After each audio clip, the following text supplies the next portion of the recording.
जमपुर जाई, तुम होए रहो दास समदासा। मान बड़ाई में रहोगे तो काल के लोक में रहोगे। मान बड़ाई छोड़ के परमात्मा में श्रद्धा बढ़ा के ज्ञान को आधार बनाकर इस सफर को तुम तय करो। बहुत आसानी से सफर तय होगा आपका और परमात्मा बहुत सहज मिलेगा। अब फिर ये जब सब समस्याएं हमारी हल हो जाएंगी और फिर भी कोई ऐसी बात आएगी तो दाता दूर नहीं। परमात्मा ने यही करके दिखा था कि किसी ने उनके साथ बकवाद कर दी थी, चिट्ठी डाल दी, 18 लाख व्यक्ति आगे इकट्ठे हो गए, खाना खिलाओ, भोजन दो 3 दिन, और साथ में 2 हर और 1 असरफी कि ऐसा सबको दिया जाएगा। इस लालच में दुनिया इकट्ठी होगी। परमात्मा कहते हैं कि जैसे मैं बिल्कुल गरीब व्यक्ति था, ये दिखाया मालिक ने रिहर्सल करके, ट्रेलर दिखाया, लेकिन मेरी आस्था भगवान में दृढ़ थी। मैं कंगाल था, मैंने सब कुछ मालिक पर सौंप दिया था। कहते हैं सर्वस्व सौंप देत साहेब को काज जिन्हों के सरिया।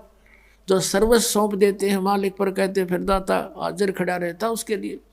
फिर ये दिखा के देखो मेरे लिए परमात्मा ने के स्वरूप बना लिया था। वो थे तो खुद ही, और के स्वरूप बना के देखो 18 लाख व्यक्तियों को 3 दिन तक भोजन भी दिए, 2 हर भी दे दी, कंबल, और साथ में असरफी यानी 10 ग्राम सोना डेली प्रत्येक खाने के बाद दिया। तो तुम भी यदि इतना विश्वास करोगे और यहाँ माया जोड़ कर नहीं धरोगे, फिर देखना मैं कैसे करके दिखाऊंगा। एक समय पुण्यात्माओं, हम क्या हैं? हम परमात्मा की भक्ति करते हैं और हम परमात्मा के ज्ञान से परिचित होने से फिर अपने हिसाब से ही चलते हैं। आदरणीय गरीबदास साहिब जी को परमेश्वर मिले थे कबीर देव जी, और फिर वो वाणी परमात्मा की उन्होंने लिखवाई। उस वाणी को पढ़कर बहुत से अनुयायी भी होने लगे गरीबदास साहिब जी के जाने के बाद। और पुण्यात्मा जो होती है वही परमात्मा की खोज में लगी हैं, तो वो किसी ना किसी गुरु के पास अवश्य चले जाते हैं और उस संत के बताए मार्ग पर वो करते हैं। अब जैसे और उनके होते हैं वो पिछले संस्कार, पिछले पुण्य होते हैं। जैसी भी आपको शास्त्र अनुकूल साधना मिल गई तो ये आपके वर्तमान में किए हुए पुण्य भी आपके साथ होंगे। तो जैसे ये राधा स्वामी पंथ बना है, जैसे शिवदयाल जी थे, ये बहुत अच्छी पुण्यकर्मी प्राणी थे। आगे रास्ता मिला नहीं, स्वयं प्रभु बन गया, कोई गुरु धारण किया नहीं। आप पे परमात्मा कबीर जी की वाणी को और गुरु नानक देव जी की वाणी को, इनको पढ़ा के आप पे मन गढ़ंत मंत्र मंत्र बनाकर और बन गया प्रभु हठ योग करके। और उसको साथ साथ और बहुत से प्राणी और बिगड़ गए उसके साथ, उसको परम दढ़ी मान के। एक व्यास के अंदर जयमल सिंह जी हुए हैं, उन्होंने उनसे नाम लिया, उन्होंने व्यास में एक डेरा स्थापित कर दिया। वो श्री जयमल सिंह जी के एक श्री सावण सिंह जी संत उनके शिष्य हुए। अब सावण सिंह जी के जो संत शिष्य आगे बहुत से बने, उनमें से एक बिलोचिस्तानी शाह मस्ताना खेमामल जी, जिसने सच्चा सौदा सिरसा के अंदर एक स्थापना कर दी डेरे की। अब देखो श्री सावन सिंह जी के शिष्य तो बताते हैं लाखों की संख्या में थे, लाख के आसपास, उन्हें 1.25 लाख के आसपास बता रहे नाम दिया। तो उनमें से ये खेमामल जी ही क्यों प्रभु बन गए? अलग से उसको कोई नाम देने का आदेश भी नहीं दिया, क्योंकि ये कैसे अपने आप में अलग से गुरु पद बना लिया। उसमें सिद्धियाँ भी थी, बहुत से उनके प्रमाण हैं कि औरों को उसने बहुत सी राहत भी दे दी, कुछ सुख भी दिए हैं। तो वो कैसे था? वो इसकी अपनी पूंजी थी, पिछले संस्कार थे इसके, पुण्य थे इसके, और अन्य लाखों थे वो ना पढ़ पे ऐसे एकदम। तो ये पिछले संस्कार से ही उसके कुछ थोड़े बहुत पूंजी थी, धन था भक्ति का, वो खत्म हो गया। अंत में इंजेक्शन रिएक्शन से उसकी मृत्यु हुई, वह बैटरी डाउन होगी, पिछले जन्म में चार्ज की हुई। तो ऐसे जीवन व्यर्थ होता है इनका। ऐसे ही आदरणीय गरीबदास जी के पंथ में एक दयालदास, लालदास नहीं, दयालदास नाम के ऐसे भगत थे। वो उनके शरण में आए, किसी संत, गरीबदास जी के ही पंथ के किसी संत से उपदेश लिया। ये पिछले पुण्यकर्मी प्राणी होते हैं, जिस भी किसी ना किसी संत की आड़ अवश्य लेनी पड़ती है, शरण लेनी पड़ती है। मालूम है इनको कि गुरु के बिना कोई भी भक्ति सफल नहीं हो सकती। तो उसने गुरु धारण किया गुरु धारण करके फिर वो अपने आप अपने मनमुखी तरीका अपना लिया, उसके पिछले पुण्य कर्म अच्छे थे। तो उसने क्या किया, अपना कोई डेरा स्थापित नहीं किया पहले, बाद में किया उसने छुडानी में एक अलग से। तो पहले वो चलता रहा, उसके साथ 500 उसके शिष्य हो गए, या वैसे कोई वो मंडली बनाकर चलता था, साधु संत उसके साथ रहते थे। और उसने एक नियम बना रखा था भी कोई भी संत मेरे साथ जो रहे वो कोई पैसा नहीं रखेगा, पैसा साथ नहीं रखे, संग्रह नहीं करेगा। और वो जहाँ भी जाते थे परमात्मा उनकी ऐसी रजा थी, पिछले संस्कार थे उनके, तो परमात्मा कबीर जी उनके लिए जहाँ भी वो मंडली जाती थी नगर वालों को प्रेरित करके सबको दोनों समय जितने दिन वहाँ रखते थे सुंदर मोहन भोजन खिलाते थे। फिर वो अगले उसमें चले जाते थे शहर में। एक बार वो कलकत्ता के आसपास के पास बैठे हुए थे, अब 3 दिन बीत गए, किसी ने रोटी नहीं खिलाई उनको, भोजन के लिए पूछा नहीं। दास दुखी हो गए और भगवान से अर्ज करी। उसने स्वप्न में बताया कि तेरी मंडली में एक व्यक्ति पैसे लिए बैठा है, 500 रुपये उसके पास, और 500 रुपये में तुम 1 हफ्ता रोटी खा सकते हो, इसलिए हम तुम्हें देंगे नहीं। अब उसने सुबह सारे संत पालन कर लिए और कहा कि भाई जिसके पास पैसे हैं वो पैसे निकाल दो या मंडली छोड़ कर चले जाओ। अब कोई नहीं बोले, फिर कहा भी जा तो बता दो, नहीं तलाशी लेंगे अब। तो उसी समय एक खड़ा हुआ उनके साथ था, न बोला ना दूँ 500 रुपये, ना दूँ, ना दे तो भाई जा यहाँ से चला जाऊँगा। वो चला गया। अगले घंटे भीतर परमात्मा पहुँचे अन्य रूप बना के और कहा रहे भक्तों गाँव नगर के बाहर और 3 दिन से साधु भूखे बैठे हैं, अरे पाप लगेगा लोगों सेठो। वो फिर क्या था, घर घर में चढ़ा दी कढ़ाई और लग गए वहाँ बैंगियाँ पर दर दर का भोजन पहुँचने लग गया। 1 घंटे भीतर सारी तरफ कर दिए। बोलो सतगुरुदेव।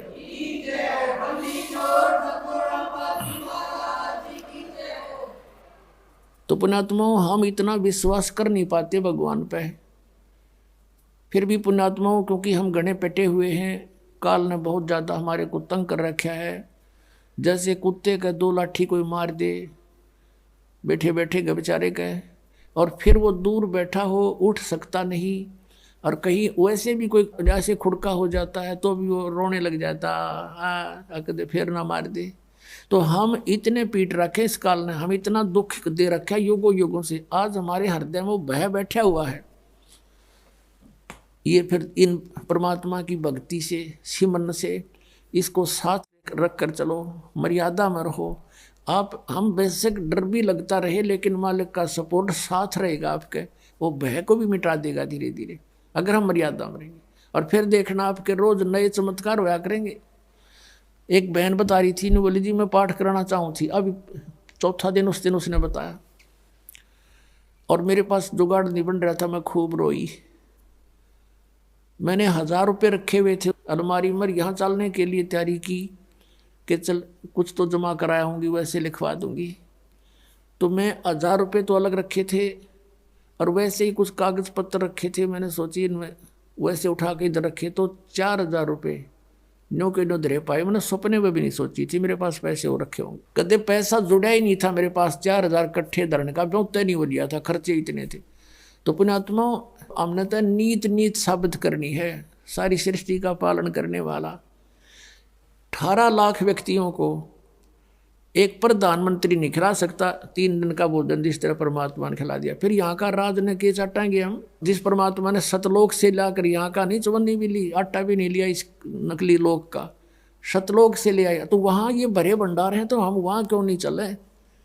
तो हम चलें तो हमने राह नहीं पता था। जैसे राधा स्वामी पंथ है, धन धन सतगुरु पंथ, जय गुरुदेव पंथ, अरियुद्धनो दाड़ा राधा स्वामी पंथ, ये सारे सतलोक की महिमा गाँव है। ये काल के जाल में फंसे हुए 5 नाम काल के जाप कर बात करें सतलोक जान की, तो ये कैसे जा पाएंगे? विधि ठीक नहीं इनकी। अब विधि ठीक कर लो सारे चले जाएंगे परमात्मा ने तो कर रखा। अभी सभी जीव इस सतनाम को प्राप्त करके सतलोक जाएंगे। सतनाम 2 अक्षर का, जिसमें एक ओम है एक तत् है, वो सांकेतिक है। तो कहने का दास का जो भाव था, अब उसी टॉपिक पर आते हैं कि सतयुग त्रेता द्वापर में जो प्राणी अच्छी आत्माएं होती हैं उनको जन्म मिलता है। और वो कौन होती हैं? जैसे अब ये बैन उठ गया मालिक का, मालिक ने खोल दिया ये भंडारा मोक्ष का, ओपन कर दिया है मोक्ष पे, और ये मंत्र और ये वो मूल ज्ञान जो अभी तक छुपा के रखना था वो भी।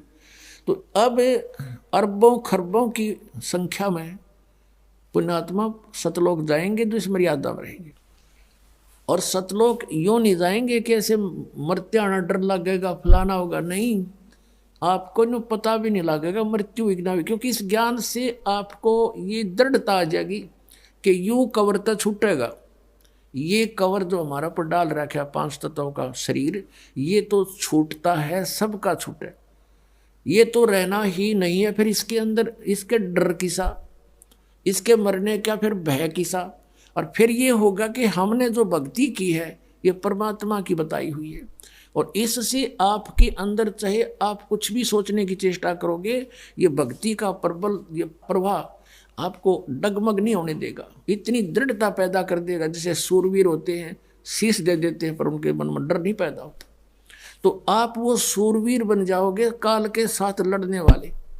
इसके सभी अटैकों का आपके ऊपर कोई असर नहीं होगा, और ऐसे जाओगे। कहते हैं आए हैं सो जाओगे राजा रंग फकीर, एक तो सिंहासन पर बैठ के जाएंगे, एक जुड़े जा जंजीर। आप तो जाओगे जैसे विमान के अंदर बैठा के ले जाएगा मालिक आपको, जैसे आपको सौंपना सा होगा, आपको सौंपन सा होगा। जैसे सौंपन में आदमी कार में बैठकर खूब सैर सपाटे करता है, तो ऐसे जा पहुंचोगे। तुम सतलोक जा लोगे, जब पता चलेगा वो शरीर वो कांचड़ी तो छोड़ा है, वह तो छोड़ने की थी, वह तो उसमें तो बहुत दुखी हो रही थी। तो ये सारे जो तरीके मालिक करेगा आपके लिए। न जीव तो एक चौने नहीं छोड़ सकता अपने हिसाब से, तो सारा कुछ ऑपरेशन पे डॉक्टर का ही होता। मरीज जब उसके ऑपरेशन थिएटर में समर्पित हो जाता है, तो आप समर्पित हो जाओ, फिर वो करेगा सारा कुछ आपको, हर तरह से बचाव करेगा। जो आवश्यक वस्तु होगी वो आपको देगा, नहीं होगी तो नहीं देगा। तो डॉक्टर के अंडर ट्रीटमेंट होने के बाद मरीज ने अपने नहीं चलानी चाहिए, वो रोग को बढ़ा सकता घटा नहीं सकता, ये सोच लेना। तो जो पार नहीं होंगे वो दुर्भागी प्राणी क्या बनेगा उनके साथ? फिर वो जाएंगे जैसे आप कोई ये रियल मंत्र है आपको जो प्राप्त है, ये सब इन देवताओं के, ये इनकी उपासना नहीं है, ये पूजा नहीं है, ये मजदूरी दे रखी है आपको। जैसे हमने किसी का ऋण देना है और उसके वहाँ मजदूरी करके पूरे करना चाहते, तो उसकी पूजा थोड़ी कर रहे हैं, हमने ले रखा तो देना पड़ेगा। तो ऐसे ही इन भगवानों की जो मजदूरी आपको दे रखी है यहाँ के प्रभुओं की, तो ये बहुत गजब के मंत्र हैं, बहुत अच्छे, और इनकी पूंजी आपके पास ढेर हो जाएगी। इनका ऋण भी आप तार नहीं सकोगे, क्योंकि ऋण तो परमात्मा उतरवा होगा, साथ खड़ा होगा, यू काल तो धोखा देता है तुम्हारे साथ। तो जो पार नहीं होंगे वो दुर्भाग्य प्राणी यही रह जाएंगे। तो फिर कहाँ जाएंगे? ब्रह्मा के लोक में, जो ब्रह्मा जी का मंत्र आपको दे रखा है उसकी कमाई से। उसकी कमाई समाप्त होने के बाद जाएंगे ये विष्णु जी के लोक में, विष्णु जी का आपको मंत्र दे रखे या मजदूरी दे रखी है, धन हो जाएगा इकट्ठा। फिर जाएंगे शिव जी के लोक में, शिव जी का आपको मंत्र दे रखा है, वहाँ पूंजी ये पुण्य खत्म होते ही फिर जाएंगे दुर्गा के लोक में। फिर ये जाएंगे ब्रह्म लोक में, जो इस काल का मंत्र सरपुरुष का मंत्र दे रखे है आपको। और उसके बाद जो सतनाम प्राप्ति है, सारनाम प्राप्ति है, ये भी रह जाओगे। ये नहीं कि सार नाम मिल गया तुम होगे पार, नहीं। मर्यादा सबसे बड़ी चीज है। जैसे सारी टिकट ले रहे हो, जहाज में बैठे नहीं उतर गए नीचे, फायदा क्या हुआ उसका? डालो रो जेब में टिकट ने, वह कैंसिल होगी। तो ऐसे ही आप जी ने इस परमात्मा के द्वार से हटना नहीं है। द्वार धनी के पड़ा रहे, धक्के धनी के खावे, और 100 काल जगजोली पर द्वार छोड़ नहीं जावे। जहाज तो उतरे नहीं नीचे, टिकट आपने ले रखी है। तो फिर कई कहते हैं यहाँ से जैसे बिना ज्ञान के व्यक्ति चले गए, नाम त्याग के, मतलब इस स्थान को त्याग के, अब का मंत्र तो ये जाप करेंगे और गुरु और बना लेंगे। वाह भाई वाह, टिकट जहाज गिर बैठ गया गधे पर जाके। अकल देखो इनकी। तो इसके लिए परमात्मा बताते हैं कि वो जब रह जाएंगे ना यहाँ पे, तो ऐसे प्राणी फिर वहाँ रोते हैं बैठ के, उनको ज्ञान होता है। तो फिर क्या करते हैं परमात्मा, सतनाम में दो मंत्र, दो अक्षर का मंत्र है, एक ओम है तो ब्रह्म का जाप है, और दूसरा मंत्र है वो अक्षर पुरुष का जाप है, अक्षर पुरुष यानी परब्रह्म का। लेकिन वो परब्रह्म का जाप होते हुए भी उसका धन बहुत गना है, और वहाँ वो केवल हमने वहाँ पर योग करना था उसको पार करने के लिए 7 संग ब्रह्मांडों को, लेकिन वहाँ ना जाने से फिर इस काल ने यहाँ पर नकली सतलोक, नकली अलखलोक, नकली अगमलोक बना रखे, और उस दूसरे सतनाम के जो 2 अक्षर में दूसरा मंत्र है उसकी कमाई को ये वहाँ बर्बाद करवा देते। उसके बाद फिर भी पुण्य इसके बहुत बच जाते हैं, क्योंकि ऐसा मंत्र है। फिर इनको वहाँ जब इसके पुण्य खत्म हो लेते हैं, ये क्या करता है, ये काल अपना गुजारा आपसे टैक्स लेकर आप पर चार्ज लगाकर अपना काम चला रहा है। किस ब्रह्मांड का इतना कंगाल आदमी है। जैसे राजा होता है वो प्रजा से टैक्स लेकर ही प्रभु पाकता है, उसके टैक्स से सेना खरीदता है, उसके टैक्स से मौज मारता है, उसके पास खक नहीं होता। ऐसे यहाँ की सारी व्यवस्था, यहाँ के भगवानों तक भी यही व्यवस्था है इनकी। तो आप इसने होटल बना रखे ऊपर, वो स्वर्ग जिनको कहता है, आपके जो पुण्य होते हैं उन पुण्यों के ऊपर से ये 25% टैक्स लेता है आपको वहाँ पर, और वो तो अलग जमा होता है, बाकी वहाँ जो आप खाने पीना वो सब फ्री नहीं होता, आप ही की पूंजी को वहाँ वो उसने डाइट रख रखी है, ये खाओगे इतनी डाइट, अब ऑटोमेटिक वहाँ कैंसिल होती खत्म होते चले जाते, और वो सब धन उसी के पास रह जाता। तो उसके बाद फिर आपको कहाँ भेज देता है, पाप के आधार से नरक में। नरक भोगने के बाद फिर कहाँ पटकता है कि सतयुग में सबसे पहले जो अब कलयुग के अंदर जो पार नहीं हुई परमात्मा कबीर जी की शरण में आकर जिन्होंने सत भक्ति कर रखी है, वो पुण्य फिर भी गणे बच जा होंगे। अब उनको फिर कहाँ ब्राह्मण माटी करवाओगा, उनकी सतयुग में जन्म देगा। अपनात्माओं जैसे कई भक्त कहते हैं, क्योंकि हम जीव हैं, हमारी सोच जीव वाली ही है, हम यूँ कहना लग जाते हैं भगवान ने ऐसा क्यों किया, भगवान ने ऐसा क्यों किया। तो ये बालक सोच है, हम भगवान से सियाने नहीं हो सकते। हमने कभी भी परमात्मा के किसी भी क्रिया में हमने दोष नहीं देखना चाहिए, लेकिन बालक हैं और हम दूध के जले हुए हैं, लस्सी को भी फूकना हमारा स्वभाव बन जाता है, भय बना होता है। और इन अज्ञानियों ने हमें इतना धोखा दे दिया होता है कि हम उनके ज्ञान को सही मानकर स्वीकार किए बैठे थे, और जब ओरिजिनल ज्ञान आता है तो हमारी बुद्धि फिर उसमें खुरापात नरे पैदा हो जाते हैं, कहीं ये भी गड़बड़ ना हो, इसलिए नरे प्रश्न पैदा कर देता है काल दिमाग में। पुण्यात्माओं जैसे एक मार्केट में 9 नकली दुकानें हैं, और उन 9 नकली दुकानों पर जो व्यक्ति ठगा जा चुका है और कभी इत्तेफाक से उस ओरिजिनल पर भी पहुंच जाता है, तो उसको उनसे भी ज़्यादा शक की दृष्टि से देखता है, ये स्वभाव होता है। तो ऐसे ही यहाँ आने वाले प्राणी बिल्कुल बिगड़े हुए होते हैं, जो कोई किसी का पुजारी है, कोई देव का पुजारी है, कोई किसी संत के पास पूजा करता था, तो यहाँ आकर उसके और कर्म काल बिगड़वाता है। उसने व्यवस्था ऐसी बना दी कि जब वहाँ जाएगा इसकी बुद्धि इतनी कंडम कर दूंगा कि उस सतमार्ग को भी जो जल्दी से स्वीकार नहीं करेगा, और या तो वहाँ से भाग जाएगा अपनी चतुरता के कारण, कबीर साहब से दूर हो जाएगा। तो आप जी ने ज़्यादा नहीं सोचना चाहिए, इतने प्रमाण दास दे देता है, उसके बाद आपको बुद्धिमान को ये सोच लेना चाहिए जो ये संत शब्द बोलेगा सारी साची है, ये अंडरस्टूड हो जाना चाहिए आपको, इतने प्रमाण दे करके। और पहले आपके पास एक भी प्रमाण नहीं था और सारे स्वीकार्य थे, क्योंकि वो काल आपने थेपड़ के बिठा रहा था, कोई बात नहीं सब ठीक है, और यहाँ सब ठीक के समय जो कहना ये गलत है। तो इस काल के जाल को भी आपने समझना पड़ेगा। अब जैसे एक प्रश्न आता है परमात्मा का, धर्मदास जी ने प्रश्न किया है, परमात्मा हम इतने नीच आपको छोड़ कर आगे, ये दाता आपने कैसे दया करी हम तुच्छ जीवों पर। तो परमात्मा ने कहा बेटा तुम मेरे बच्चे हो, और माता पिता का बालक बेशक बिगड़ जा, निकम्मा भी हो जा, बुराई भी करता है, दुख जरूर आता है, लेकिन हृदय से उसके प्रति वह कसक मिटती नहीं, और यही नीयत रहती है कि कभी ना कभी ये ठीक हो जाए, वापस आ जाए मेरे घर पे और ढंग से रहने लग जाए, मैं सब कुछ दे दूँ अपने बच्चे को। तो परमात्मा ने कहा भाई मैं रह नहीं सकता, क्योंकि ये मेरे अंश हैं और ये काल इनको इसलिए दुखी कर रहा है कि मुझे तंग करने के लिए। अब किसी के बालक ने कोई बिगाड़ देता है, उसको गुट्टी ला दे, माँ बाप ने भी उल्टा बोला, घर से पीछे निकाल लिया, बस चोरी कर ले हैं, और वहाँ जा बैठे उसके पास, उड़ा शराब पियो, बकवाद गड़े, सिनेमा देखे और सोफंड करवा दे उसने उसी के पैसों से। तब परमात्मा ने कहा भाई मैं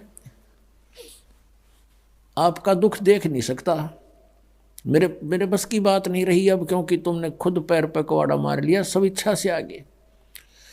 और जब तुम दुखी होते हो फिर भी मैं आता हूँ कोई रूप अन्य बना के, काल भी मुझे पहचान नहीं सकता कि आई एम गॉड। जीव तो पहचानेंगे कैसे कि वो परमात्मा है। अब रामानंद जी को जब परमात्मा ने एक झटका दिया था, 104 साल के महात्मा, 5 वर्ष के बालक खड़े थे सामने, और रामानंद जी के मन की बात बता दी। वो पर्दा ला करके भगवान के माला डालना चाहता था, मुकुट में फंस गई थी। तो परमात्मा ने कहा था कबीर जी ने कि स्वामी जी गुंडी खोल कर माला गल में डाल दो, मुकुट उतारना नहीं पड़ेगा भगवान विष्णु का मूर्ति का।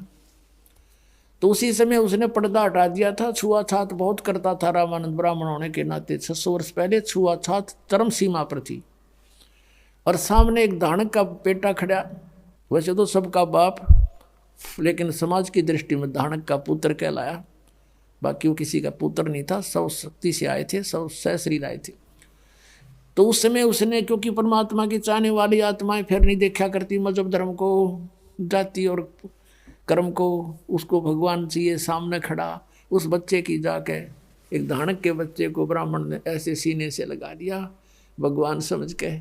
और जब रामानंद जी ने ऐसे किया, मालिक के शरीर को रुई जैसा शरीर परमात्मा का, क्योंकि उनका शरीर ऐसनाविरम अकायम है, हाड चाम का पुतला नहीं, हमारे जैसा नहीं है। तब रामानंद जी ने कहा था मन की पूजा तुम लखी, और मुकट माल परवेश, और गरीब दास गति कौन लखे, तेरा कौन वर्ण कौन भेख। अब कहते हैं आपको क्यों कैसे पहचाने दुनिया परमात्मा, आप सचमुच परमात्मा हो। आप किस तरह वर्ण में, यानी शूद्र वर्ण में आगे जुलाहा जाति में, और किस वेशभूषा में खड़े, 5 वर्ष के बालक टोपी पहरे और धोती बांधे, छोटी पहले छोटे छोटे बच्चे धोती बांधने लग जाते थे छोटी सी। और तुम्हें कैसे पहचाने हम, तो आप परमात्मा हो, आप किस रूप में खड़े। तो परमात्मा कहते तुम कैसे पहचानोगे, काल नहीं पहचान सकता मुझे, वो ऐसे ढंग से रहते हैं। तभी तो नानक साहब ने कहा था ए ठगवाड़ा ठगी देश खरा सियाणा बोता बार, ये दानक रूप रहा करता, लोगों दानक रूप रहा करता। तो उसमें कहते हैं परमात्मा, जब ये मेरी आत्मा तपस्या पर तंग पा रही थी, भटक रही थी, चटक पटक हो रहा था, इनको खील की तरह भून रहा था ये काल, उस समय वहाँ पर ये यहाँ के गुरु भी उसके ऊपर पिट रहे थे, जलाए जा रहे थे। यहाँ के देवता जो शरीर छोड़ के वो भी वहाँ पर भूनने जा रहे थे। अन्य प्राणी भी, गुरु भी, शिष्य भी वहीं पिट रहे थे, भून रहे थे। तब मैं वहाँ पहुँचा। मेरे जाते उनकी तपस्या पर जहाँ भून कर ये काल खाता है, वो एक बहुत बड़ा तवी होती है ना, तवी बहुत बड़ी ऐसी इस टाइप की पत्थर की शिला, वो अपने आप गर्म रहती है, उसके ऊपर ये डाल देता है उसको। और वहाँ चटक मटक होते हैं जीव, 1 लाख प्रतिदिन मानव शरीरधारी प्राणियों को वहाँ फूकता है। अपना आत्मा जैसे ये कवर है, ये तो यहाँ रह जाता है। जैसे बादाम होता है, बादाम का ऊपर का छिलका यूजलेस होता है, लेकिन उस छिलके बिना अंदर की गिरी नहीं बनती।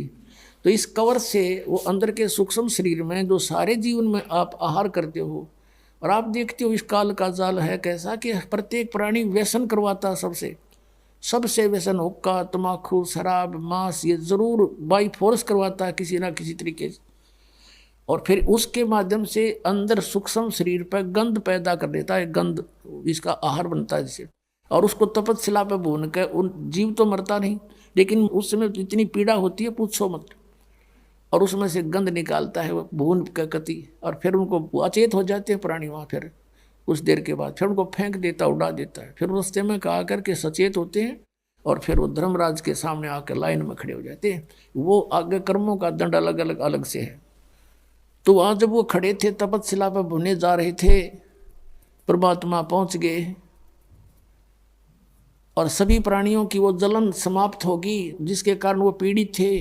तपतशिला ज्यों की त्यों सुलग रही है, लेकिन वो आँच, उसकी आँच जो है प्राणियों को तंग नहीं कर रही उस मालिक के वहाँ पहुँचते ही। तब वो सोधी में आए, देखा कि सामने कौन खड़े हैं, इतना सुंदर शरीर। उनसे पूछा कि हे भगवान, उन्हें समझ लिया कि परमात्मा हैं, क्योंकि यहाँ हमने यही पता है कि कर्म का दंड भोगना ही पड़ता है।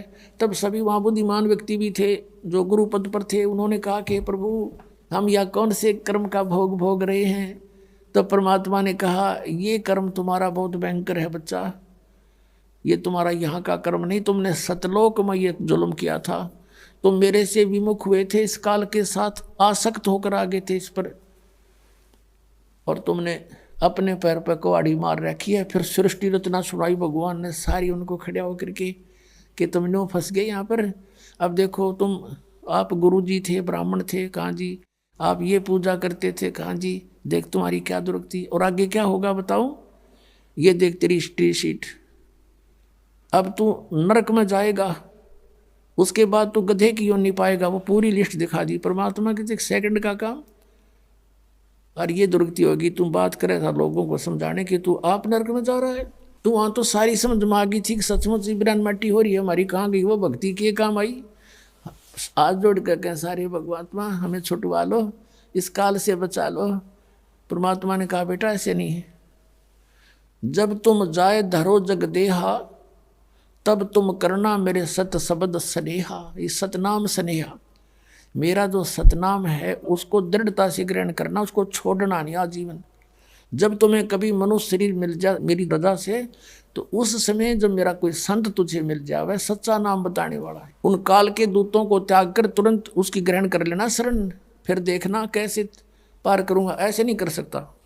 तो उसी समय वो काल आ गया उनको खाने के लिए, उसको समय निर्धारित था उसका, लेकिन उस दिन परमात्मा की रजा से वो जीव वहाँ से गए नहीं थे, उसने समय फिक्स कर रखा है। इतने समय के बाद वो जीव वहाँ से ऑटोमेटिक उड़ जाते हैं अचेत स्थिति में ही, और रास्ते में वो सचेत होते हैं, फिर वो ऐसे क्रिया थी। उस दिन परमात्मा की रजा से वो वहाँ से गए नहीं।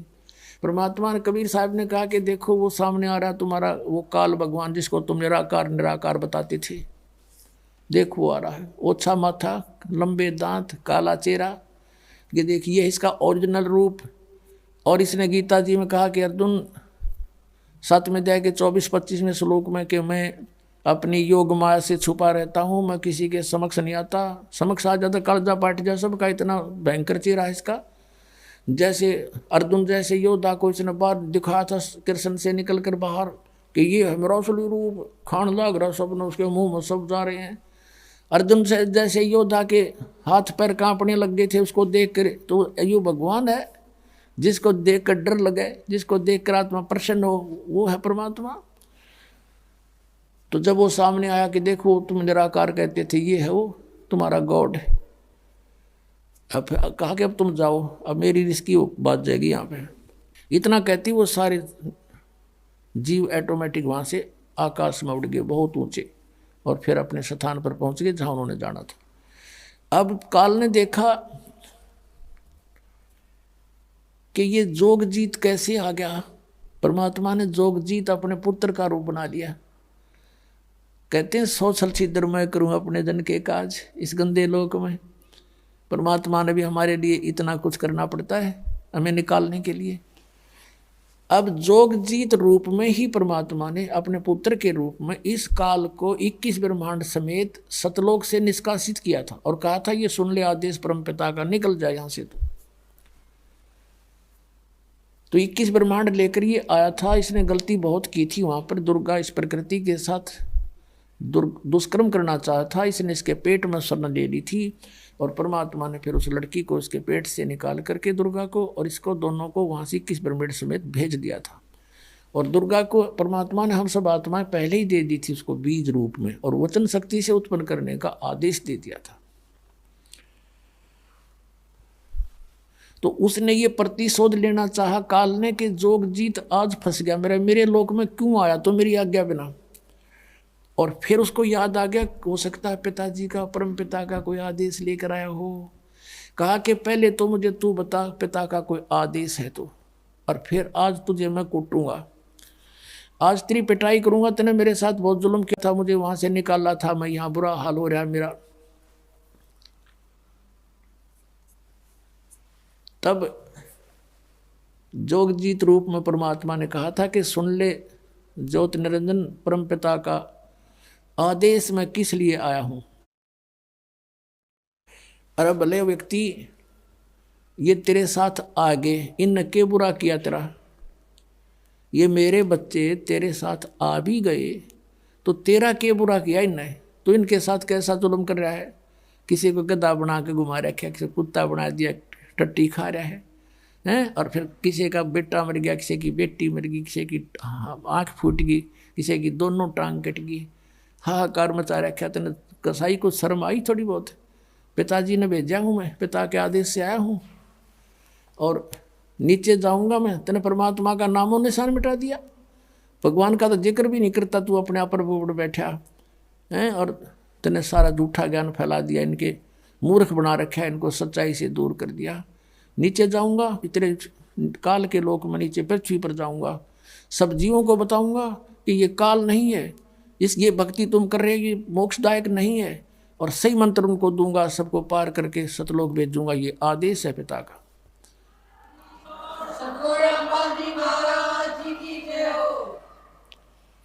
अब उसका तो कालजा कहाँ पे गया, काल का कि तो मेरा नाश करेगा, मेरी खेती उजाड़ेगा ये तो, क्योंकि इसने तो हम अपनी खेती बना रखे, गाजर मूली बोया करे जैसे किसी ने पाउडर खावे,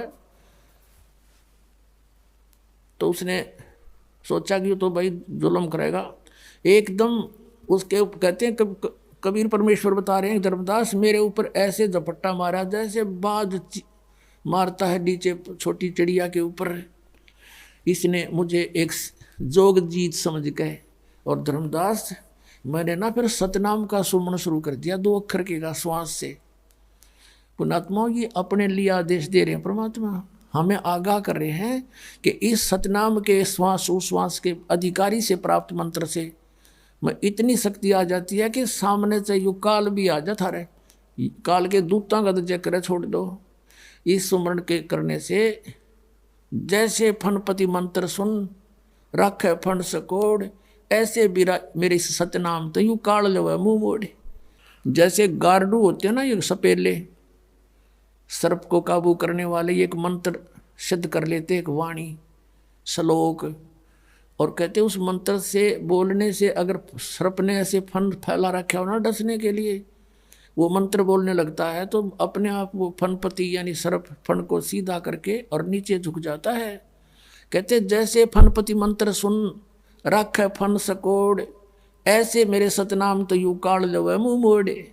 और ये ऐसा प्रबल मंत्र है, एक सूक्ष्म वेद में लिखा है कि मोला बैठा मोर से और देखे जन की भेड़, भेड़ माने भिड़ंत। जैसे आपने देखा हो ये खागड़ बिड़ा करें, जोटे भैंसे बढ़ते हैं, एक दूसरे का खेड़ मारा करें, सिर की खेड़, वो उसको सिर बढ़ाने को खेड़ बोलते हैं। तो परमात्मा कहते हैं कि जब तुम सतनाम जाप करने लगते हो, परमात्मा आपकी रिहर्सल देखता है। क्या देखता है कि जैसे कभी स्वप्न में या वैसे आपको कोई भयंकर आकृतियाँ दिखाई देने लग जाती हैं, तुम उनसे डर कर किसको याद करते हो? यदि आपके अंदर ये आस्था है और भक्ति बढ़ी हुई है, परमात्मा पर विश्वास है इस नाम पर, तो वो तो करेगा सांस का सिमरण, उस मंत्र का श्वास, उस श्वास से 2 अक्षर का, तो उससे क्या होगा, वो भयंकर आकृतियाँ ऐसी गायब हो जाएंगी जो भागते दिखेंगे, जैसे इनका कोई भाले ठोक दिया हो किसी ने। और जो अनजान होंगे उनको देखते नहीं को हरी मार गिरा, तो उसका कोई लाभ नहीं। वो माँ थोड़ी बचा सकती है, वहाँ तो ये मंत्र बचा होगा। तो वो हथियार डाल देने वाला सूरवीर और वो सही ट्रेंड व्यक्ति नहीं होता। तो क्या बताया है कि 12 कोटि यम किंकर जहाँ एक नाम की खैड़, 12 करोड़ यम के दूत हैं जो इन प्राणियों को यहाँ से लेकर जाते हैं, जो मृत्यु होती है साथ पकड़ कर वहाँ ले जाते हैं। तो कहा परमात्मा ने कि मौला बैठा मोर्चे और देखे अपने जन की भेड़, अपने भगत की कुश्ती देखे, यू कौन सा दाव लगाएगा अब। और 12 करोड़ यम किंकर हो वहाँ एक नाम की खैड़, एक नाम की खैड़, एक सीमंड श्वास का कहते सारा न लोट पोट कर देगा। तो पुण्यात्माओं, आप जी ने परमात्मा के इन फार्मूलों को अपनाना पड़ेगा और ये दाव लाकर ही आप इसको ढा सकोगे, और कोई तरीका नहीं इसके। वैसे ये तो ब्रह्मा विष्णु महेश का अपन इसका आगे कहते हैं। ब्रह्मा का आसन डिग गया जब सुनी काल की गाज, जब ये अपने लोक से दहाड़ा, ब्रह्मा का भी आसन डगमग हो गया था। आपका तो औकात क्या है? तो ये हथियार है हमारे, जो इसके लिए हम लड़ेंगे। श्वास का सिमरण सतनाम आदि। तो परमात्मा कहते हैं मैंने जब सतनाम का सुमन किया धर्मदास, अब धर्मदास को दृढ़ कर रहे हैं कि तू भी ऐसे करना, कोई आपत्ति आ जाता है न उस मालिक न तो के सुमन की हो सकता थी, उसका के बसाव थी उसके आगे। फिर भी हमें एक दाव बताया, दाव जैसे पहलवान कुश्ती लड़ते ना रेसलर, वो दाव लगा कर ही पहलवान को डाल सकते ना, तो एक जैसी ताकत होती है उनमें तकरीबन। जिसका दाव बढ़िया है वो ठोक देगा दूसरे ने ठाक है। तो उसी समय मैंने श्वास का सिमरण किया सतनाम का 2 अक्षर का, और काल ऐसे पटक पड़ गया नीचे, इतना डर गया, उससे भय हो गया, भागन लगा वो और पाताल में जाके गिरा। अब मैं भी उसके साथ साथ गया, क्योंकि मैंने तो उससे काम था, आया उसी के लिए था। वो वहाँ भी घबरा गया और भाग के छुपने लगा। जब उसने पकड़ा मैंने, भाग मत, तुझे कुछ नहीं कहूँगा पर बात सुन मेरी, चल वापस चल वहीं पर। तो ये तुम्हारा भगवान को मैं ऊपर लेकर आया, फिर उसी इसके 21वें ब्रह्मांड में सबसे ऊपर वाले स्थान पे। और फिर इसने कहा जोगजीत मेरे से गलती होगी, माफ़ कर दे, तू बड़ा भाई मैं तेरा छोटा भाई, बड़े तो बख्शमा ही करते हैं, छोटे हमेशा गलती किया करते हैं, और मैं तो आपको पिताजी के बराबर मानता हूँ, बड़ा भाई पिता के तुल्य होता है, और आपके पास तो वही पावर है जो मालिक वाली है, परमात्मा ने आपको शक्ति देकर भेज रखा है, आप उसके प्रतिनिधि हो। अब जब अपनी ताकत से यहाँ काम नहीं चलता तो जीव चापलूसी प्रयोग करता है। यहाँ सबका स्वभाव उस निरंजन जैसा ही है। इकलौती लड़की कहीं बाहर दिखाई देती है तो मन में 100 दोष पैदा होते हैं, तो यही दोष इसके अंदर वहाँ विद्यमान हुआ था, वही हम सब के अंदर प्रवेश है, क्योंकि ये मन इसमें बैठा है, उसमें है ये दोष सारे। और ऐसे ही चोरी करने में, और ऐसे ही किसी से ताकत से बात नहीं बनती, फिर चापलूसी करने की स्वभाव हम सबका एक जैसा ही है। तो उसने फिर चापलूसी शुरू की और कहा ए भाई आप मेरे से गलती होगी, माफ़ कर दो, मुझे कुछ त्रुटि, मेरे लोक में कुछ अभाव है, उसकी पूर्ति कर दो, पिताजी से प्रार्थना करके मेरी पूर्ति करवा दो। अब परमात्मा तो जानी जान थे, उनको तो सब पता था, ये बालक के मांगेगा आगे, उनको ये पता था सारा क्या मांगेगा ये। कई भक्त ये प्रश्न करते रहते हैं क्योंकि ज्ञान पूरा सुनते नहीं और पहले बिदक जाते हैं, पूरा ज्ञान सुने तो इसमें मीन में एक नहीं है परमात्मा की ज्ञान में, पर ध्यान से सुने। परमात्मा को मालूम था यू के मांगेगा। परमात्मा बोले कबीर जी के बोल भाई क्या मांगता है, मांगो। नो बोला जी वचनबद्ध हो जाओ। अच्छा जी वचनबद्ध हो गया मैं, बोल। उसने कहा कि 3 युगों में तुम जीव ले जाओगे वापस। 3 युगों में जीव थोड़े ले जाना, सतयुग त्रेता द्वापर जीव थोड़े जाही, और चौथा युग जब कलयुग आवे तब शरण जीव बहु जावे। चाहे कितने ले जीव चौथे युग में परमात्मा। और ऐसा वचन हर मोय दीजिए तब तुम गवन संसार ही कीजिए, कि ये मुझे वचन दे दे प्रभु फिर आप नीचे जाइयो। इसने और भी 2-3 प्रश्न किए थे और फिर ये कहा था कि एक और प्रार्थना मेरी, कलयुग में जब आप जीव ले जाओ, आपके ज्ञान को, आपके मंत्रों को जो स्वीकार करे आप उन्हीं को पार करना प्रभु, और जो मेरे ज्ञान को स्वीकार करे वो मेरे, आपके ज्ञान को स्वीकार करे वो आपका। तो परमात्मा ने कहा तथास्तु। और भी इसने 1-2 वचन मांगे थे, वो आने वाले समय में फिर बतावांगे, यहाँ प्रसंग बदल जाएगा नहीं, फिर वो लंबा हो जाएगा। और यदि वैसे कह दूंगा तो आपको पल्ला पड़े नहीं बात। तो फिर क्या हुआ, परमात्मा ने जब ये कह दिया कभी परमेश्वर ने तथास्तु ऐसा ही होगा, वचनबद्ध हो गया, तब एकदम त्योर बदल गया यूं भस्मासुर की तरह। ये सबका एक जैसा स्वभाव है। भस्मासुर पहले तो भगवान शिव के प्रार्थना करो था और नुआधीन हुआ बैठा था, आँख नीचे बुगले की तरह, उल्टा ऊपर न पैर नीचे न सिर करके भक्ति करे था। हैं, और जो भस्म कंडा ले लिया वरदान वचनबद्ध करवा के, और फिर नौका ही बोले शंकर होशियार तो न मारूंगा। वो इसने किया परमात्मा के साथ। अब शंकर जी तो भाग लिए, विष्णु रूप माँ के परमात्मा ने पार्वती रूप बना के उसका पीछा छुटवाया, भस्मासुर मारा। और वहाँ उसने जब सारे अपने कर्म कर लिए, परमात्मा वहीं खड़े रहे, कर तू क्या करेगा। और वो भगवान बाजरी जी अविनाशी मान्या करते हैं, वो भाग गए। और वो वहीं डटे रहे इस काल के सामने। भस्मासुर का ब्योंत की है, वो इनके बाप के सामने नहीं भागे, सामने खड़े हो गए कि कर के करेगा। फिर सांस कैसे मन से उसका, वो तो वैसे मालिक की कृपा थी, सांस तुम्हारे लिए बता नहीं बसाई इसकी कुछ भी। तो फिर जब इसने सारा कुछ ले लिया, वरदान पा लिए, आंखें बदल गया, कहने लगा जोगजीत अब बेसिक जा तू संसार में, 3 युग में तो तू ले जा नहीं सकता, वचनबद्ध हो गया। और जब चौथे युग में तुम आओगे ना, उससे पहले इन सभी प्राणियों को भिन्न भिन्न पूजाओं पर लगा दूंगा और उल्टा ज्ञान ठोक ठोक कर भर दूंगा। अपना अपना मता ये सब बोला करेंगे। किसी को देवता पूजा ला दूंगा, किसी को मंदिर में, किसी को मस्जिद में, किसी को गुरुद्वारों में।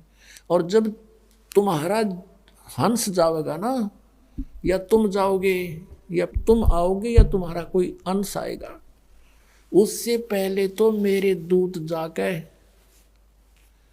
मेरे भेजे हुए संत बना के भेजूंगा और सारे विश्व में हैं, और तेरा नाम ले लेके 12 पंथ तो चलाऊंगा। कबीर नाम तो है, तेरे नाम तो कबीर कबीर करेंगे। और फिर और अनेक पंथ चलाऊं, या विद जीवों को भरमाऊं। और चले जाइयो जोग जीत संसारा, हर जीव ना माने कहा तुम्हारा। जीव तुम्हारा कहा ना माने, और हमारी ओढ़ हो बाद बखाने। कि तेरी कोई नहीं सुनेगा वहां पर तुम्हारी। जब तुम जाओगे तब तक तो मेरे दूत जो है, मेरे काल के दूत, ये सबको भ्रमित करके उल्टा ज्ञान भर के, और सतलोक और सतपुरुष और ये सब महिमा गाएंगे। और वो सारा मेरे नाम जपेंगे, मेरे मुंह में आ जाएंगे। 12 पंथ करूं मैं साजा, नाम तुम्हारा ले करूं आवाजा। 12 पंथ नाम जो ले ही, सो मेरे मुख आन समोही। इन 12 पंथों में जो नाम लेगा, और अनेक पंथ चलाऊं, या विद जीवों को भरमाऊं। ये 12 पंथ तो कबीर पंथ के आपको गिनवाए थे कल रात्रि में, परसों भी। और बाकी अन्य पंथ ये काल ने भेज दिया। राधा स्वामी, धन धन सतगुरु, जय गुरुदेव, यो तारा चंदाला, ठाकुर चंदाला, वही सारे निरंकारी, ये जितने सतपाल वाले, ये हंसा देश वाले, सारे काल के पंथ हैं टोटली। ये सुधांशु वाला, ये आसाराम वाला, ये सब काल के पंथ। इन्हीं तक सीमित है, इन देवी देवताओं तक जो काल के भी पुत्र हैं। और कहते हैं जा चले जाना, तुम्हारा कोई नहीं मानेगा। अब परमात्मा आए थे। अब कई भक्त ये कहते हैं, मन में दोष आ जाता है, विचारहीनता बढ़ जाती है। कहते परमात्मा ने भाइयों ये वर नहीं देना चाहिए था कि 3 युगों में जीव थोड़े ले जा। इन्हें तो जब वापस ले जाना चाहिए था। अरे भले आदमी वापस कैसे ले जा, पहले तुम थे ना वहाँ पर, वही ना गड्ढे थे हम, वहाँ नहीं टके। ये हमारी देही टूटली खूब, कलयुग में पता लग जाएगा हमने अपनी औकात का।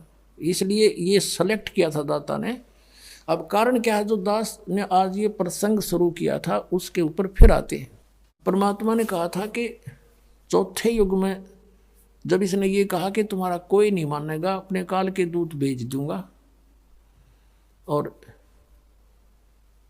तेरा जो कोई हंस आवेगा बाद में, या तुम आओगे तो कोई नहीं सुनेगा। वो भौंकता रहेगा और उसका पत्थर मारेंगे, पिटाई करेंगे उसकी, कोई नहीं सुनेगा। तब धर्मदास चिंतित हो गया इस बात से कि हे प्रभु, वो तो अब इसने कर ही रखा है। अब मैं आपका बच्चा था और मैं आपका विरोधी, कितना विरोध मुझ दुष्ट ने किया मालिक, और सभी ऐसा ही करेंगे आपके साथ। हम सबको ऐसी बुद्धि भ्रष्ट कर रखी है इसने। 100 प्रश्न किए थे धर्मदास ने, 100 बार मालिक ने समझाया। कभी हाँ बरे, कभी फिर मुकर जाए, कभी हाँ बरे, फिर ना न्यू कुकर हो जाए। तो सब गिला न्यू कर रखिए। तो उसके आंखों में आंसू आ गए, परमात्मा आप कैसे समझाओगे हमें, मेरे जैसे दुष्ट हो गए सारे, सभी यही व्यवहार करेंगे आपके साथ जैसा मैं कर रहा हूँ। हे भगवान आप कैसे करोगे। धर्मदास जी को मालिक ने सारी बता दी थी, पर ये मेरा दाव पेच अभी सार्वजनिक ना करना, मैं तुझे बता देता हूं मैं क्या करूंगा। कलयुग की पिछली पीढ़ी में 12वां पंथ ये काल के जो कबीर पंथ में होंगे ना, गरीबदास का होगा। और तब तक मैं जो अब ये वाणी लिखवा रहा हूं ज्ञान, इसमें भी ये अपनी सोच अनुसार परिवर्तन करेंगे, कुछ इसका प्रारूप बिगाड़ेंगे। काल बिगड़वा होगा क्योंकि इसने सूक्ष्म वेद का नाश कर दिया था। और फिर गरीबदास नाम से 12वां पंथा होगा, ये मेरे नाम से। उसमें मेरी महिमा की वाणी को मैं पुनर् यथार्थ रूप में प्रकट करवाऊंगा। और वो वाणी इतनी प्रसिद्ध नहीं होएगी, लोग उसको छेड़छाड़ नहीं करेंगे। और गरीबदास ने आदेश दे दिया था उस लिखने वाले को कि जो मैं बोलूं उतना ही लिखेगा, और इसमें कोई छेड़छाड़ करेगा उसकी दुर्गति हो जाएगी। तो गरीबदास पंथ में ये धारणा गजब की बना रखी थी। समझ माई मारे क्यों कर रखा था यूं काम। सबकी ये धारणा थी कि मालिक की वाणी में जैसा भी बोल रखा है ऐसा ही लिखना। देश में एक भी अक्षर में फेरबदल कर दी तो उसकी कईयों के साथ ऐसी घटना घट गई थी, वो छेड़ा नहीं करते। इसमें परमात्मा ने गाली तक दे रखी है इन नकली पंथों को और इस काल को, जो मैं बोल नहीं सकता। और वो भी लिखनी पड़ी न, उसमें फेरबदल नहीं कर सके क्योंकि वीरान माटी हो जाती इनकी, भगवान का आदेश था। तो इस कारण से गरीबदास की वाणी को किसी ने छेड़ा नहीं है। एज इट इज मात्रा है वो मात्रा नहीं लिखी, उन्होंने परिवर्तन नहीं किया।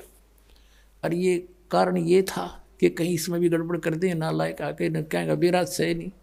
तो कहा कि 12वें पंथ में प्रगट हो वाणी, और ये 12 पंथ जो हैं शब्द हमारे का निर्णय ठानी, ये अस्थिर घर का मरम नहीं पावे। और ये 12 पंथ हम ही को ध्यावे। 12वें पंथ में हम आएंगे चल के। और फिर जैसे ही कलयुग है ना, धर्मदास जी से बात कर रहे थे, कलयुग था, स्टार्ट ऑफ द कलयुग, यानी बीच सी मिला ले कि ये प्रथम पीढ़ी है, ये प्रथम पीढ़ी है। और फिर इसके बाद बिचली पीढ़ी जब आवेगी तब हम आवांगे, उस गरीबदास पंथ में आएंगे हम आगे चल के। ये दास गरीबदास पंथ से संबंधित है, लेकिन उन गरीबदास पंथ वालों के दास के विचार कभी नहीं मिले, क्योंकि वो जो वाणी में लिखी थी बातें उनके विपरीत क्रियाएं कर रहे थे। एक मेरे गुरुदेव के अतिरिक्त उस पंथ में कोई भी संत ऐसा नहीं था जो ये मंत्र सतनाम देता हो, ओम नमः भागवते वासुदेव, कोई कुछ ऐसे ऐसे मंत्र मनमुखी, कोई सतगुरुदेव नमः, इस तरह के मंत्र दिया करती थी। और वाणी में स्पष्ट लिख रखे ये 2 अक्षर का मंत्र ये जाप करना, ये मंत्र है 2 अक्षर का ओम और एक ये तत्व, और फिर भी उल्टे जाप कराती थी। तो मेरे उनका कभी विचार नहीं मिला। इस कारण से हम छुड़ानी जाना भी बंद करना पड़ा, और वो विरोधी भी बन गए थे, जिसके कारण उन्होंने बहुत परेशानियां भी पैदा की। पर मालिक के सामने किसकी पार बसावे। तो परमात्मा ने कहा कि 12वें पंथ हम ही चलावें और सब पंथ मिटा के एक पंथ चलावें। तो तब कहा था धर्मदास, मैं बता देता हूँ तुझे क्या करूँगा मैं, पर अभी तू इसको सार्वजनिक ना करना, गुप्त रखना। हम क्या करेंगे, जब हम आएंगे वहाँ गरीबदास वाले पंथ में, या अपना दास भेज देंगे, ये दास भेज दिया परमात्मा ने, तो उस समय तक ये काल के दूत अपने अपने पंथ चला करके परिपक्व कर चुके होंगे। और सभी श्रद्धालुओं को ये पता होगा कि हमारे गुरुजी कौन सा मंत्र बताते हैं और कैसी डेफिनेशन सतलोक सतनाम सचखंड की बताते हैं। उनकी पुस्तकें भी बन चुकी होंगी, उससे मैं शिक्षित करूँगा सबको। अब जैसे धर्मदास जी ने परमात्मा को देखा सतलोक में, फिर देखा ब्रह्मा विष्णु महेश, उनसे वार्ता कराई परमात्मा ने, उन्होंने स्वयं सर्व स्वीकार किया कि हमारी तो जन्म मृत्यु होती है, हम अविनाशी नहीं है, हम पूर्ण नहीं है, पूर्ण तो कोई और ही है। और वो जानते नहीं, सामने भगवान खड़े, अज्ञू कबीर इज गॉड, वो भी नहीं समझे इस बात ने। तब धर्मदास आया नीचे, फिर कहा कि हमें तो परमात्मा सब ने यही बता रखा कि वेदों में, गीता में, पुराणों में कि ब्रह्मा विष्णु महेश सुप्रीम पावर है, अजर अमर है, इनकी जन्म मृत्यु नहीं होती। तो इसका मतलब है परमात्मा ये वेद और ये कतेब, ये पुराण, ये तो झूठे हुए मालिक, ये तो झूठे हैं, फिर इनमें झूठा लिखा है। तब परमात्मा ने कहा कबीर साहब ने कि वेद कतेब झूठे नहीं भाई, झूठे हैं जो इनको समझे नहीं। ये वेद और ये पुस्तक पुराण गीता ये झूठी नहीं, झूठे ये है जो इनको समझ नहीं सके, एंड बैंड बोल रहे, इसके अंदर का एक अक्षर भी ना बता रहे तुम्हारे को। और धर्मदास मैं बताता हूँ, धर्मदास परमात्मा ने कहा था धर्मदास ये जग बौराना, कोई ना जाने पद निर्वाणा। यही कारण मैं कथा पसारा, और सबसे कहिए एक राम ने आरा। यही कथा तुम जग जीव सुनाओ, और सब जीवों का भरम नसाओ। भरम गए जग वेद पुराना, आदि राम का भेद नहीं जाना। और ब्रह्मा विष्णु महेश की उत्पत्ति बताई परमात्मा ने कि अब मैं तुमसे कहूँ चिताई, त्रिदेवन की उत्पत्ति भाई। माँ अष्टंगी पिता निरंजन, ये दमदारुण वंश नंदन। पहले की निरंजन राई, पीछे से माया उपजाई। माया देख रूप अति शोभा, देव निरंजन तन मन लोभा। काम देव धर्मराय सताए, देवी को तुरंत दरखाए। पेट से देवी करी पुकारा, हे साया मेरा करो उभारा। फिर टेर सुनी तब ता हम आए, अष्टंगी का बछ छुड़वाए। फिर कहा कि धर्मराय की ने भोग विलासा, माया को रही तबासा। 3 पुत्र अष्टंगी जाए, ब्रह्मा विष्णु शिव नाम धराए। ये 600 साल पहले परमात्मा लिखवा गए थे। और कहता अब तू चुप रहना, बताना ना किसी को कि इन पुस्तकों में लिख रखे हैं। और जब मेरा दास आएगा ना, इन सब की पोल खोल जाएंगे। ये जिसे विद्वान है, इन सब का फिर भांडा फोड़ देंगे हम। और मेरे बच्चे मुझे पहचान लेंगे। ये राधा स्वामी वाले 5 नाम काल के जाप कर बात करें सतलोक दान की। काल ने कहा था कि 12 पंथ नाम जो ले हमारे मुख में आन समोई। ये सभी पंथों के बारे में संकेत समझ लेना। और उस समय तक ये सब पुस्तकें बना चुके होंगे, सब प्रजा को शिक्षित करूंगा। अभी तक इनकी दाव लगा है। ये एक ब्राह्मण वर्ग या काजी मुल्ला वर्ग ही शिक्षित है, बाकी सब अनजान बना रखे। ये झूठी सारी झूठ बोल रहे, वेदों पुराणों के विरुद्ध व्याख्या बता रहे हैं इन्हीं का नाम ले लेकर। ये काल के पक्के दूत हैं। और फिर हम सच्चाई बताओगे सब वेदों और किताबों की कि इनमें क्या लिखा ये तुम्हें बता क्या रहे हैं। तो बेटा फिर ये मेरे बच्चे मुझे पहचान लेंगे। और यदि तूने ये मूल ज्ञान जो मैं तुझे बता रहा हूँ, अगर अभी तूने बता दिया तो काल के दूत यही गुणगान लग जाएंगे और यही नाम देने लग जाएंगे। सतनाम 2 अक्षर का, ये सतनाम कर नाम दे 5 काल के। और जबकि गुरु ग्रंथ साहिब की ये जो वाणी लेते हैं, संत मत प्रकाश भागचार में सावण सिंह जी ने बताया कि गुरु ग्रंथ साहिब में ऐसा लिखा है, उन वाणी भी लिखी है कि 2 अक्षर का भेद बतावे, सोए गुरु पूरा कहावे। गुरु नानक देव जी ने कहा है, जे तू पढ़ा पंडित 2 अक्षर बिन 2 नावा। परमत नानक एक लंघाए जे कर सत समावा। के हे पंडित, वो ब्रजलाल पांडे जो नानक साहब को पढ़ा करते थे पहले, फिर नानक साहब ने उन्हीं के साथ जाकर वार्ता की कि क्यों बका रहा दुनिया ने पांडा तू, तने कख का पता नहीं, बता दे कौन ब्रह्मा का पिता है, कौन विष्णु की माँ, शंकर का दादा कौन है, हमको दे बता। इस बात से उसने चंगर गया। उसके पिताजी को भी भरमा दिया, ब्रह्मा विष्णु महेश के माता पिता बताता है, तेरा पुत्र बिगड़ गया। तो उसका पिता भी विरोधी हो गया, तू के पैदा हो गया हमारे। फिर कहा कि जे तू पढ़ा पंडित बिन 2 अक्षर बिन 2 नावा। जय तने यो सारे ग्रंथ भी पढ़ दिए, इसमें ये 2 मंत्र तुझे नहीं प्राप्त हैं तो यूजलेस है तेरी पढ़ना पढ़ाना। और परनवत नानक एक लंघाए जे कर सत समावा। 2 अक्षर का तो सतनाम हो गया और